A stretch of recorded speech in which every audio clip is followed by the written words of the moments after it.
GST-യിൽ തട്ടിപ്പെന്ന് പ്രതിപക്ഷ നേതാവ് വി.ഡി. സതീശൻ 2024-25 വ്യാജ പേരിൽ 1100 കോടിയുടെ ഇടപാട് നടത്തിയെന്നും ഇതുമൂലം സംസ്ഥാനത്ത് 200 കോടിയുടെ നഷ്ടമുണ്ടായെന്നും അദ്ദേഹം പറഞ്ഞു.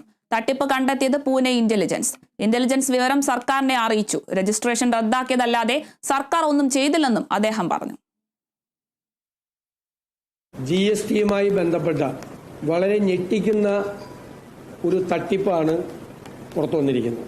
2024-25 സാമ്പത്തിക വർഷം ഒരു തട്ടിപ്പ് സംഘം മാത്രം 1100 കോടി രൂപയുടെ ട്രാൻസാക്ഷൻസ് ആണ് വ്യാജ പേരുകളിൽ നടത്തിയിരിക്കുന്നത്. അങ്ങനെ 1100 കോടി രൂപയുടെ ട്രാൻസാക്ഷൻ നടത്തി 200 കോടി രൂപ ഈ ഒറ്റ കേസിൽ മാത്രം സംസ്ഥാനത്തിന് നഷ്ടം വന്നു. GST നഷ്ടം വന്നു. പൂനെയിലെ GST ഇന്റലിജൻസ് ഇത് കണ്ടുപിടിച്ച് സംസ്ഥാന ഗവൺമെന്റിനെ അറിയിച്ചു. സംസ്ഥാന ഗവൺമെന്റ് ഇത്രയും വലിയൊരു തട്ടിപ്പ് നടന്നിട്ട് അവരാകെ ചെയ്തത് രജിസ്ട്രേഷൻസ് എല്ലാം ക്യാൻസൽ ചെയ്തു. വേറെ ഒന്നും ചെയ്തിട്ടില്ല.